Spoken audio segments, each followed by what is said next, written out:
All right, welcome everyone. We're Semblance of Sanity. I'm Caleb. I'm Jacob. And we're here for Dandadan, episode 7. Let's fight. Yeah, Let's mommy. Yeah.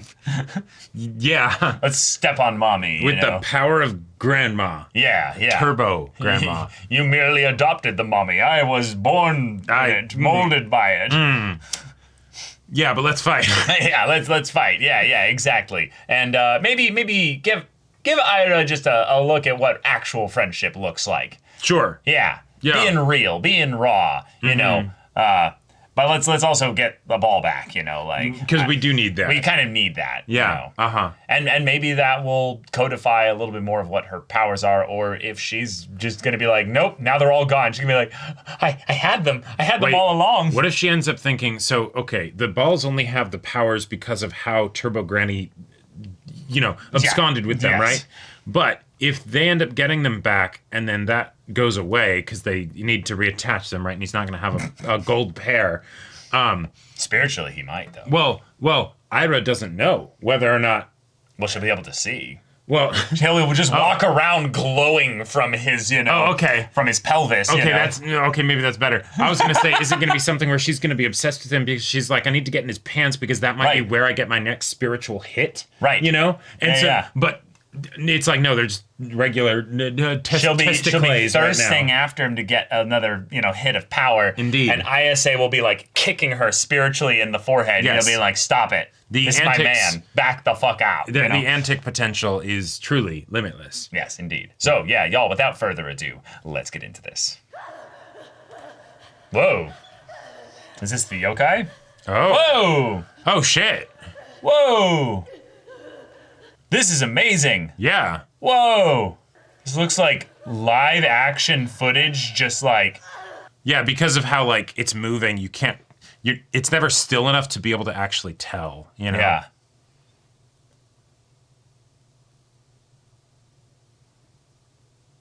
Oh.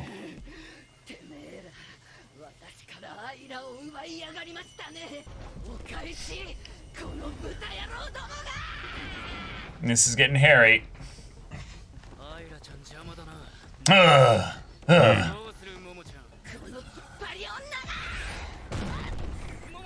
Oh, shit. You know, Ken, I think you should free your hands real quick. It's a very large warehouse. Oh! You got knocked out of the form. Well. Oh no, we dropped Ira. It's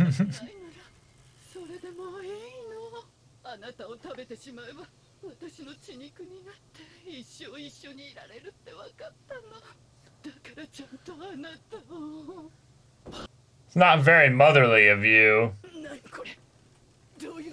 You forgot our psychic. Yeah. He grabbed your hair, yeah. Wow.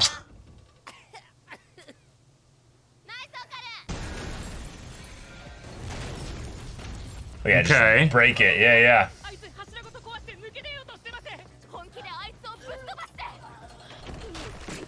Oh, no!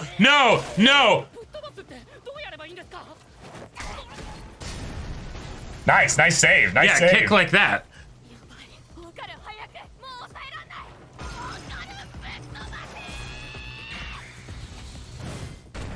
Whoa!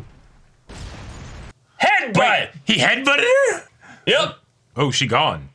He used legs to kick the ground. That's right, because legs are for kicking. Yes. And what is running but kicking really fast against the ground?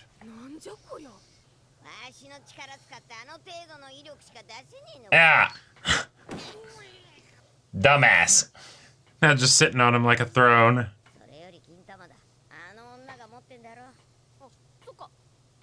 Yeah, that's all we care about, right? Yep. Hey. Awesome.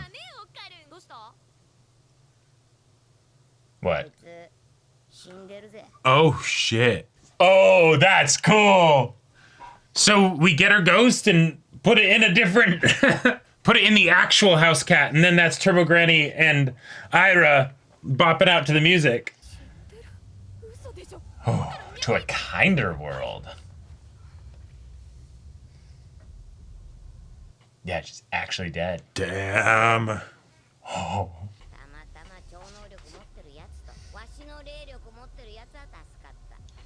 But she did have some powers, so... No, I think she died because of a spiritual thing, not because of a physical Right. thing. Like,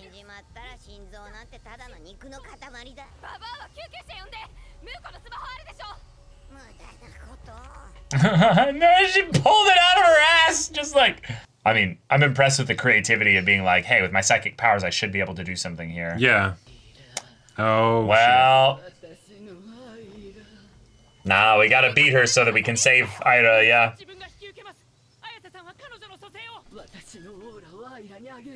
Ah!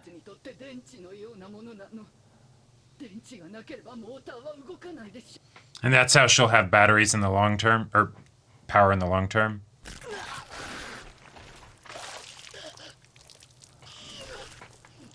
Oh!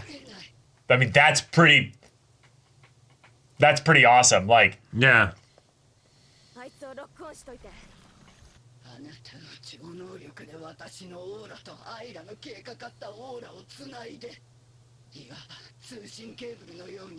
Whoa. Okay. Okay. Yeah.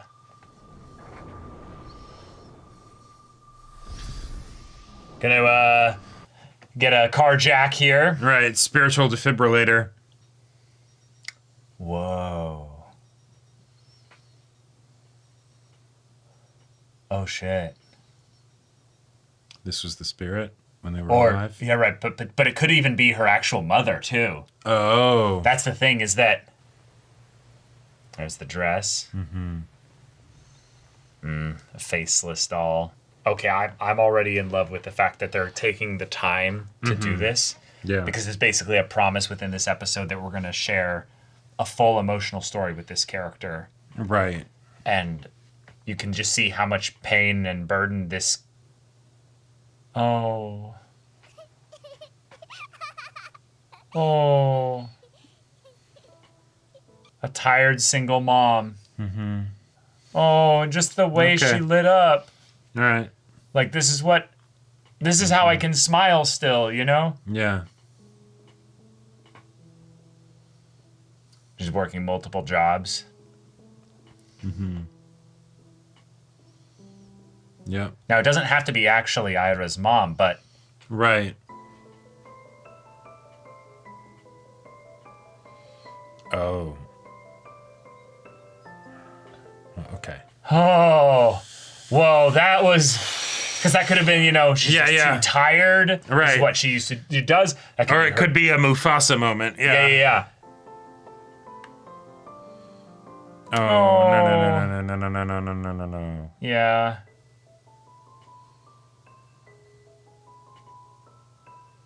So is this going to be the mom dying, or is this, you know, if it's not Ira's mom, then the daughter's going to die? Oh. Finally able to get it.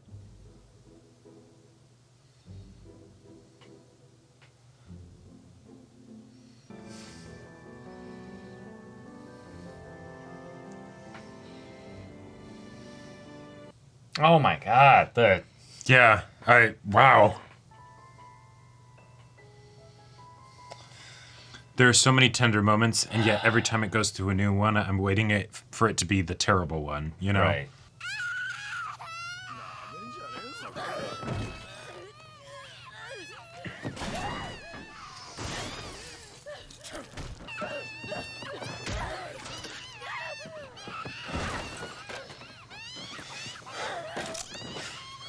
Yep. Just debt collectors, yeah. All right. Yeah, I didn't mean need my heart today. Yep, and then chasing after her. Yeah. Yeah. Yep. Oh. Oh. Wow.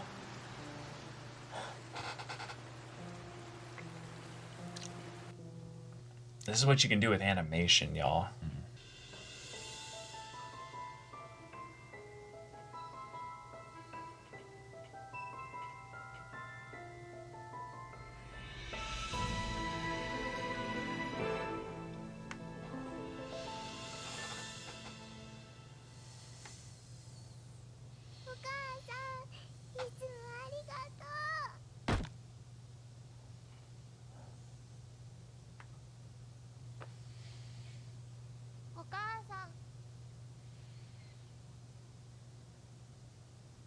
It's just another girl. Yeah. Mm-hmm.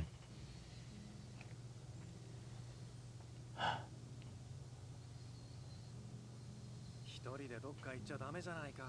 どうさ、お母さんどこ行ったの？何回も言ってるだろ。遠いところに行っちゃったんだよ。いつ帰ってくるの？ Yeah. 当分。 Yeah. Yeah, not her mom, just...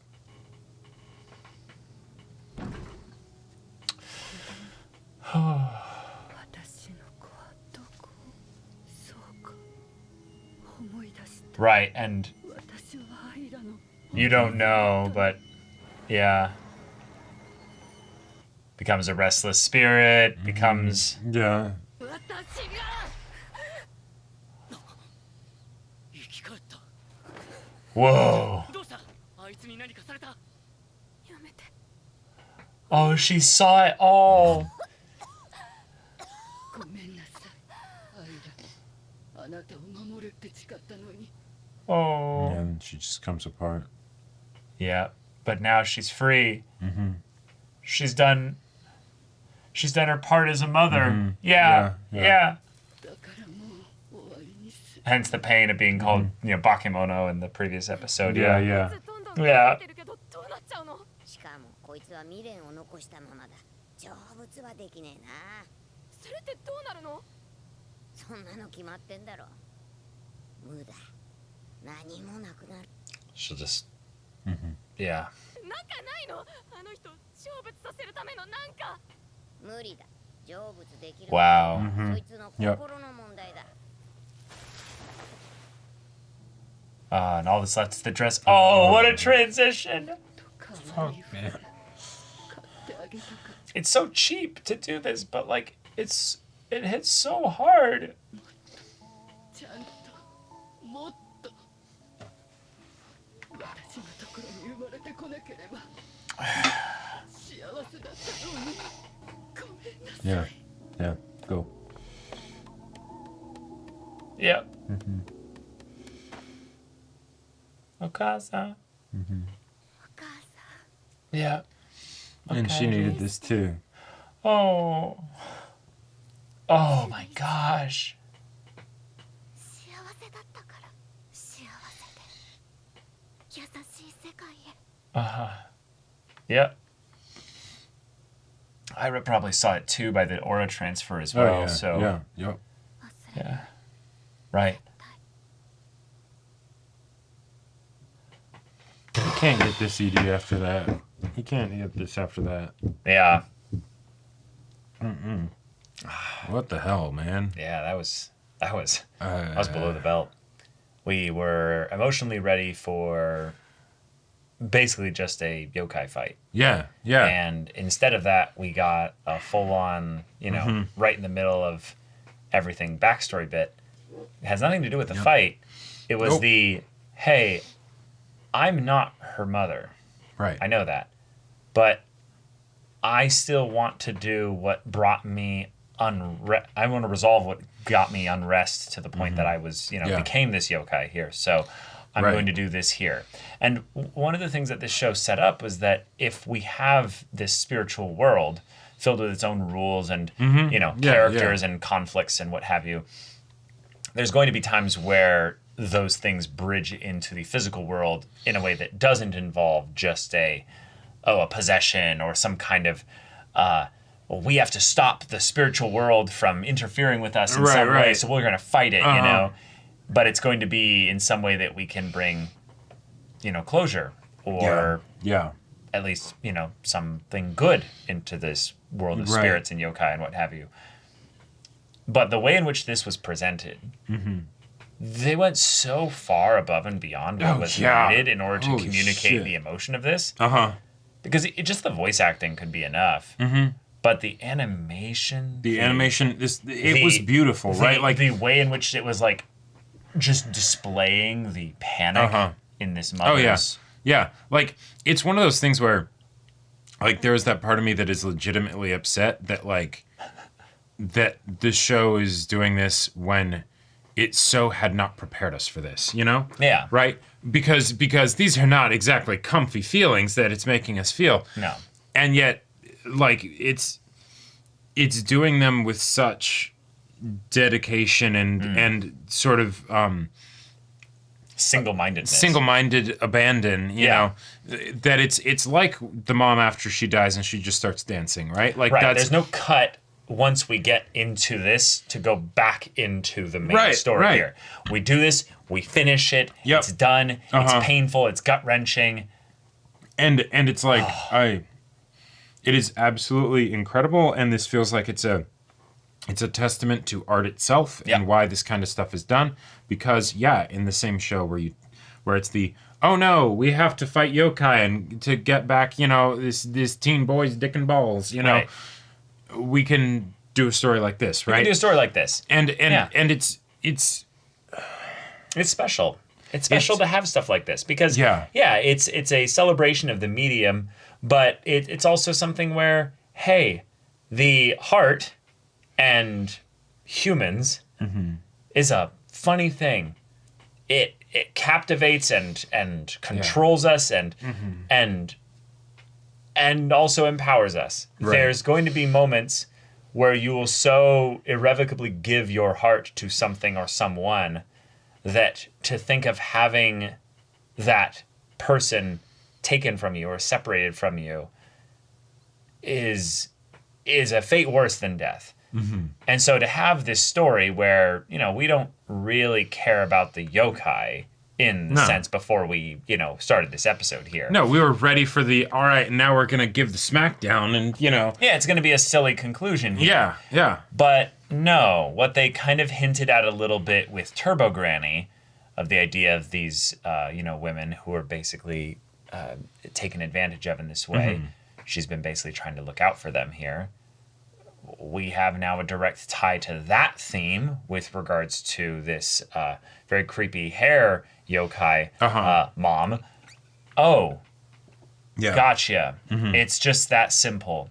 You had a struggling single mother doing what she could, working every single job that she could to try and, you know, take care of her daughter. Did the best she could. And then the debt collectors or some kind of, you know, people with ill intent came and took all of her money and took her daughter. Right. And there's no happy ending to that. That's just it. The daughter's gone. Yep. Who knows where she is now? Yep. That's it. Yeah. I love that the spirit, the mother here, got to have like closure in this episode. Is really good. Yeah. But it doesn't change the fact that the pain and anguish of that moment is something that then created this spirit, this being, this terrifying monster that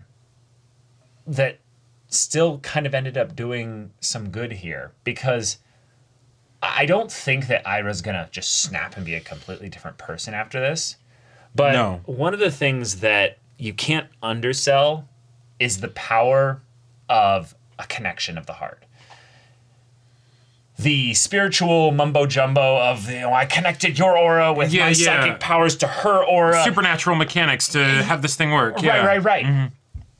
But this might have been the most pure and perfect expression that Ira could have ever experienced in her life of a mother's love, and one that she was never going to get because from a young age her mother was dead. So the idea that she then gets to experience this here in a moment that she desperately needed it, it might actually set her on a course to where she's able to let go of all this, you know, bullshit that she throws out to probably protect herself in some way that she doesn't need to be protected from. And so it's just like, I'm ready for the bit by bit, piece by piece way of pulling together these pieces of herself back together and being like, yeah, I'm okay. I am loved. Like, that's okay. Like, I don't need to be this monster, if you will. Right. I'm just really excited for that. And if the show wanted to, right? You know, one of the things that I was talking about is, you know, because I'm the purest of heart and all of that and the prettiest and, you know, and whatnot, I will now, you know, save the world or whatever, right? You know, as she's thinking she's going to become a magical girl and all that stuff, basically, right? Yeah. As a result of this moment, wouldn't that be crazy though? If she did end up becoming the kindest, the purest of heart, the all of that, Oh, right? yeah. You know, where then it's possible. No, I know. Everyone has a story, right? Yeah, you know? everyone has a story. Right, and it's even this, this terrifying monster thing, right? Oh, yeah, I see into its heart and I run to hug it, right? Yeah. You know, that's and so on many different levels, I am distraught right now, right? Yeah. Because this was a very emotionally charged, draining, vexing, Very draining. whatever you want to call it, episode, right? Uh-huh. And oh, hey, at the same time, this changes my approach to the show. Sure. Because this is Dandadan, right? It's fun, it's adventure, it's, young It's love and silly. all of that stuff. It's silly, right? And now it's like, wait, I have to be ready for potentially this to happen in future episodes. Sure. Which is okay. And then on top of that, Ira might be entirely changed as a character where now I actually need to give her the second chance and be like, okay, cool, yeah, all right, maybe I can actually care about you too, even though totally didn't want to. In the episode that she was introduced, we specifically didn't even put her name in our notes because we're like, nope, not this. I mean, I was person. ready, but she didn't actually have her name given at that point, so it doesn't matter. We didn't know her name, but yeah, I get what you're saying. Yeah. Okay. Anyways, so now I'm just like, I'm a mess. Yeah. I'm a mess. Like, okay. Yeah. All right. This is Dandadan. All right. Yeah. We had another vector of the show that they didn't really follow up on that much with the Turbo Granny bit. Get 10x times within this arc here. And okay, I was very shocked by this, but I like that this is still Ira's story. This isn't we did this and it opens up the world in a completely different way for the spirits and what have you. This is Ira's story and how she's going to be whoever she ends up being, and that's part of the reason, I guess, why they spent so much time on this flashback, I guess, is that the mother very much was going to work, sacrificing everything for the daughter, right? Yep. But once the daughter is gone, she has her dance sequence. Right. Beautiful. Gorgeous. It's wonderful. There's a beauty in seeing someone who tried to teach ballet or dance or what have you to the daughter, then finally have her swan song, her final dance or whatever. And it feels like she's free. She's actually transcending all of this. But it's in the context in that, no, she's killing herself here. That's what's going on in the real world. But in her spirit here, she's lifted, she's elated. She I guess rejects this physical world to the point that she becomes something spiritual and something transcendent from that. And I like the idea that if we're going to have characters in this crazy, silly world that are channeling spiritual elements that kind of bring them out of the mundane and into this supernatural, different other thing, while having all the silly stuff of the mundane still happen here. Right. That can be the way that I still hold those things in tension, is that when we delve into the supernatural, we can actually elevate and tap into something about humanity by, in some ways, leaving it for a second, by going into something a little bit more transcendent. I don't have any better words for it, but I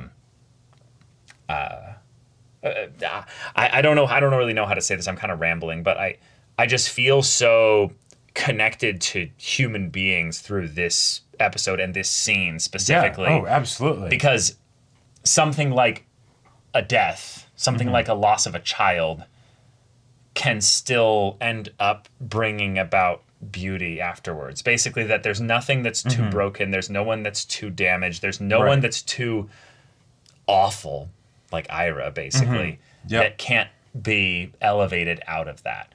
And just the idea that she reached the heart, if you will, they connected the hearts in the supernatural sense, Right. led to this incredible emotional connection within Ira that I would have never expected for her character based on what we'd seen thus far. So, I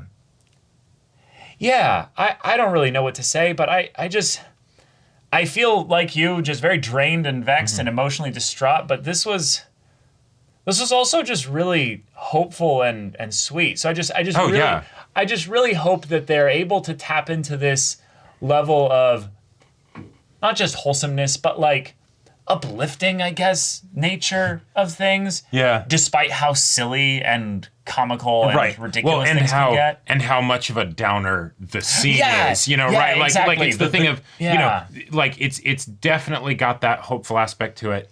While at the same time being, oh my God, what is happening? Yeah, someone still died. Someone still lost their daughter. Like this is, horrifically tragic. Horrifically.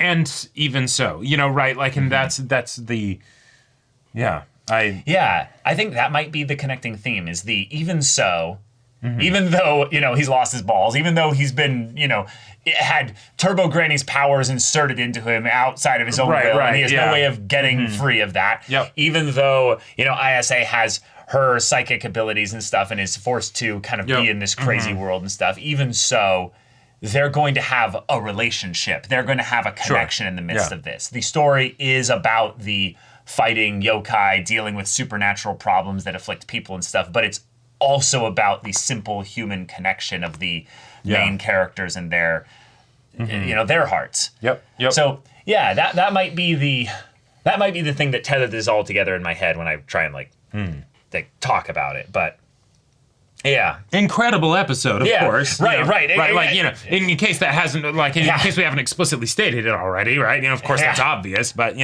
but wow. Yeah. I would love to see the manga panels. Oh, yeah. Of the dance, but also just like some of the scenes of the running and stuff, because in some ways it feels too good to be just a manga. Like, how do you communicate that in a manga? Like this. Yeah, like did the people who read this, were they just like inspired and like, oh hey, we have a lot of fun with the action sequences, but this is we're gonna really go with this. There is so much we can cook with this, right? It might also be like an adaptation thing with regards to how much time they had left in the episode. So they're like, oh, we can't end it after this. Well, so comparing it to like the Turbo Granny situation, right? Sure. There wasn't much time left in the episode after Turbo Granny was dealt with, right? So even if, say, like maybe in the manga there actually was this, longer sequence or something like that, right? We probably wouldn't really have had time for that, and we had this amazing action sequence, so there we go, right? Whereas this one, maybe because it specifically starts with, already having gone through a decent bit of the fight, or, or whatever, right? That then it's like, all right, here we go. Like, this was art, this was incredible, and okay, like... Now we have this to potentially like dread and or look forward to in Dandadan, right? Yeah. All right. Like character introductions can leave us this way, and we didn't even get their actual backstory, really. Because this wasn't Ira. This was someone else. It was Ira's story, but it's not actually her thing.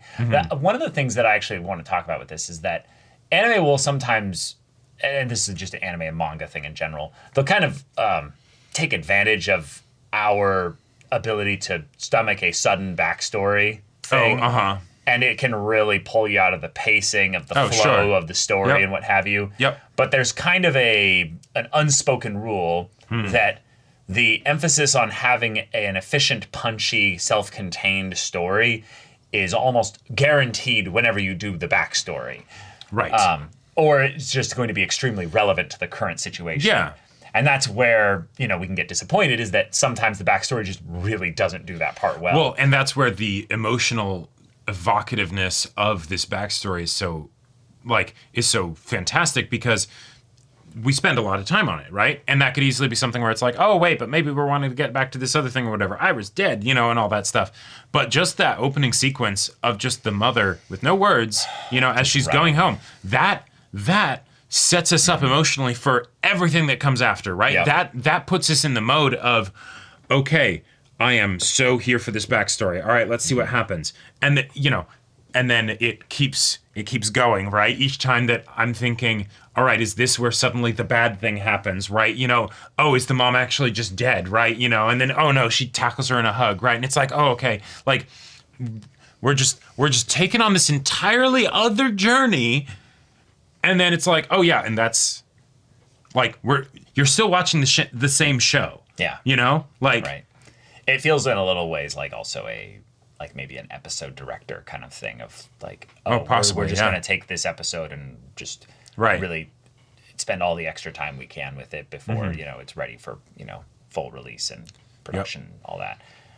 Wow. All right. Dandadan, you surprised us. How dare you? I need to go cry and sleep. Yeah, I need to go sleep. I need to take a nap. But y'all, thank you so much for watching this episode's reaction and discussion. If you want to see the next episode's reaction and discussion right now, though, go check out the link in the description below for our Patreon. You get on early access there. You can watch full-length timer reactions there, and all this comes with Discord access, so you can chat with us in the community there about this show, about anime in general. And also be sure to check out our Twitch channel. So if you have anything that interests you, we'll see you there. But until then, we're Semblance of Sanity. I'm Caleb. I'm Jacob. And we'll see you all next time.